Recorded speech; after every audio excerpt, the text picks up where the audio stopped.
حمید اللہ تعالیٰ کی وہ لا ریب و بے عیب کتاب ہے کہ جو ہمارے مومنین کے لیے اللہ کی رحمت، ہدایت اور اس کے اندر اللہ تعالیٰ نے شفا رکھی ہے۔ ویسے تو پورے کا پورا قرآن پاک کی بڑی شان اور بڑے مقام والا، لیکن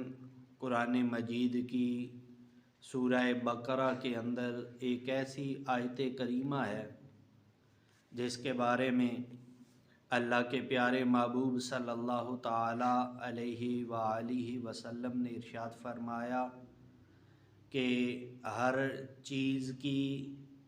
ایک کوہان ہوتی ہے، اور قرآن پاک کی کوہان سورہ بقرہ ہے، اور فرمایا کہ سورہ بقرہ کے اندر ایک ایسی آیت کریمہ ہے جو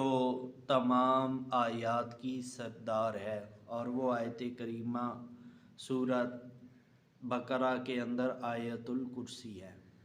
اور آیت الکرسی کے بہت زیادہ فضائل احادیث مبارکہ میں منقول ہوئے ہیں۔ سیدنا حضرت ابو ہریرہ رضی اللہ تعالیٰ عنہ سے مروی ہے، حضور رحمت عالم صلی اللہ تعالیٰ علیہ وآلہ وسلم نے ارشاد فرمایا کہ جو بندہ اپنے گھر کے اندر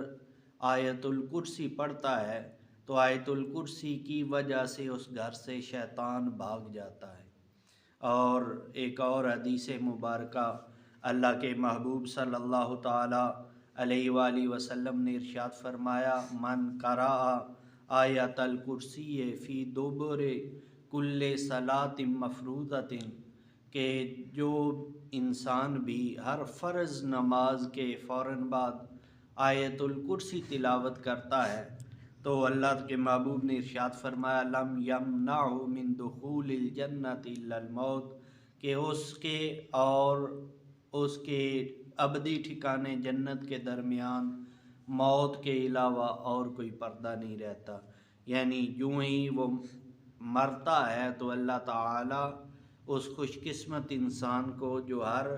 فرض نماز کے بعد آیت الکرسی کی تلاوت کیا کرتا ہے، آیت الکرسی پڑھا کرتا ہے، اللہ تعالیٰ ایسے خوش قسمت انسان کو مرنے کے بعد جنت کے اندر جگہ عطا فرمائے گا۔ تو یہ چھوٹے چھوٹے اعمال ہیں، چھوٹے چھوٹے وظائف ہیں جن کا بدلہ اور جن کی جزا